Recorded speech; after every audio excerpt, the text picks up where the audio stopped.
I realized something uncomfortable recently. My 3-year-old son is better at life and money than most adults. What? The scary part is this. It's not because he's smart, but because he hasn't unlearned the basics yet. He doesn't understand money, he can't count properly, and he doesn't know what inflation is. But now that he's 3, he's expressive, he's curious, he's emotional, and very clear about what he wants. Watching him grow made me realize something. Somewhere along the line, as adults, we became worse at life than a toddler. So today, I want to share with you 5 things that my 3-year-old son taught me about money and life. Not theories, not advice, just real moments that made me stop and think. The one thing my son does extremely well is this. If he wants something badly enough, he doesn't wait. He will find a way. And at home, we have this cupboard in the living room. It's about waist height for me. Inside are all of his toys. Now, for the toys I don't want him to touch because I'm either punishing him, I will place it at the top of the shelf so that he can see it, but he definitely cannot touch it. At first, he reacted like most kids. He asked for it repeatedly, he got frustrated, he cried, and eventually he stopped. And as a parent, I thought, oh, finally, he's done. Peace at last. But a few minutes later, the house became very quiet. Too quiet. I turned around and saw him pushing a cart slowly towards the cupboard. Then, he climbed onto the cart. Okay, disclaimer first. Don't tell my wife this part. But I'm the kind of father that believes that kids learn the best through experiences. So I watched. He balanced himself. He stretched out his tiny little arms. He inched closer and closer towards the toy that he wanted. And then, he got the toy. Of course, he climbed out safely, and as he was coming down, he turned back and looked at me and gave this memorable cheeky grin on his face of pure accomplishment. And that grin stayed with me because he didn't just wanted something, he acted, he adapted, and he found a way. Now, compare that to adults. We say things like, oh, I want to save more, I want financial freedom, I want the best this, I want that. But most of the time, we stop at one thing. We wait to feel ready, we wait for confidence, and finally, we definitely wait for certainty. Unless these things happen, if not, we won't try. But my son had none of that. He just moved. And that reminded me of something very simple. One thing means nothing unless it turned into action. And if a 3-year-old kid can understand that instinctively, we as adults really have no excuse. The next lesson actually messed with my head. It showed me how expectations shapes learning before experience even gets a chance. So there was this one time during dinner, I was eating something spicy, and obviously my son, he's eating his usual home-cooked porridge. According to my wife, I tend to eat in the way that makes people want to find out what am I eating. Or maybe that's just the way my wife wanted to try my food by telling me something nice. But anyways, as I was eating, I was doing this exaggerated, wow, this food is so good kind of food show style. And my son got curious. He stood up from his seat. Obviously, we scolded him for that. He reached out for my food and wanted to try out what daddy was actually eating. And first thing first, my instinct was to say no, that thing I'm eating is actually spicy. But there's a childish side of me that thought, let's see what happens and his reaction to it.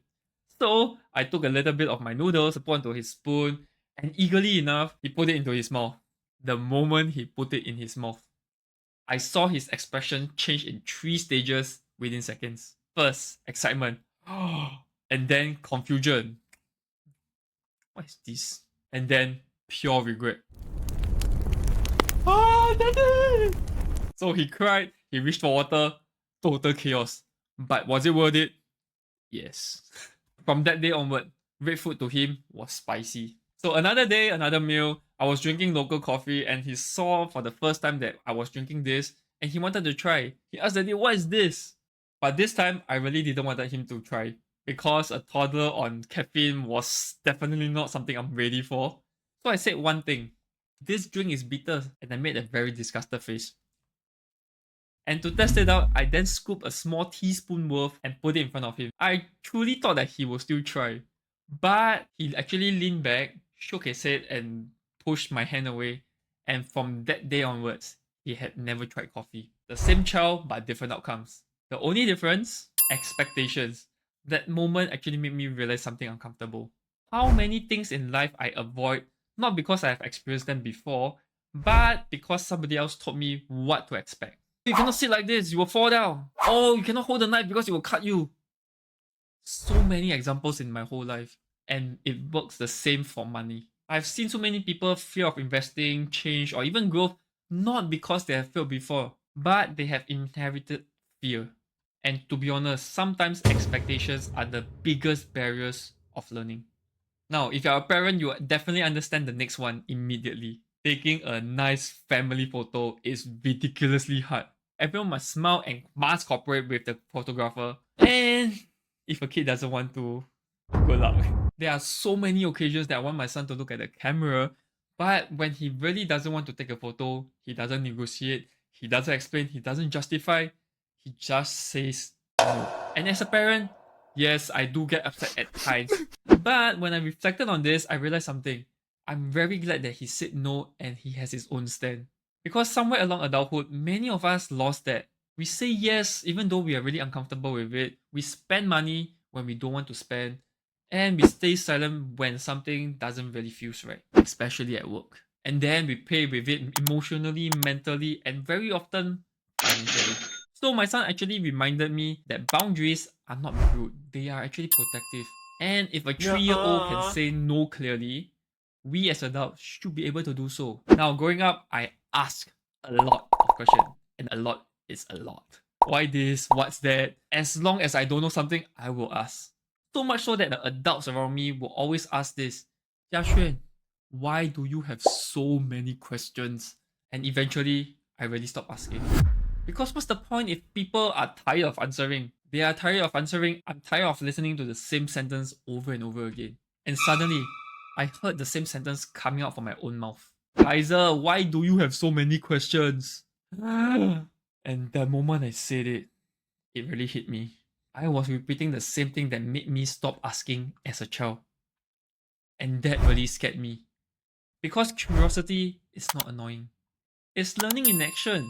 The moment a child stops asking, they stop growing.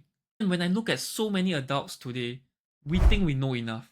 But truly, what is enough? The world is changing faster than ever. If a 3-year-old can still be curious about everything, we really have no excuse to stop learning. And now, this last lesson is the most personal to me. My son falls down a lot. One time he was on the sofa climbing and he fell off the sofa. He cried immediately, so I carried him, hugged him so tightly, but a few minutes later, he was still crying. Then I did something instinctively. I looked at the window. Hey, what is that? I was actually pointing at a bird flying in the sky, and immediately my son stopped crying.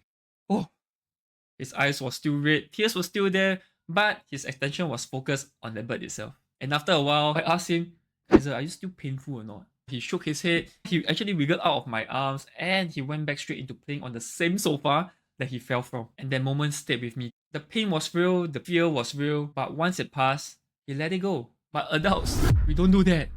Once we make a bad decision, we avoid the path forever. We don't remember the pain. We anchored it. And over time, that stops us from growing. So my son reminded me of something simple. Holding on to it is a choice. Moving on is not a personality trait. It's a skill. So unless we can move on and improve ourselves, if not, we'll be stuck at the same place and reliving the past. Watching my son grow up made me realize this. Money and life weren't meant to be this complicated. But somewhere along the line, we unlearned the basics. So, if a 3-year-old can want and act, experience before judging, set boundaries, stay curious, and move on quickly, then honestly, we as adults can definitely do better than that. And if you're a parent, remember this. Your kid won't learn money from what you say. They will learn from how you live it. So if you find that this video is helpful, do share it with your parents or people who you think they are worse than a 3-year-old kid. This definitely will help them a lot. Alright, my name is Xiaxuan and I will see you in the next video. Bye bye! On a mission, breaking chains. GoodWhale's here to change the game. Empower your life, build your dreams. Financial freedom.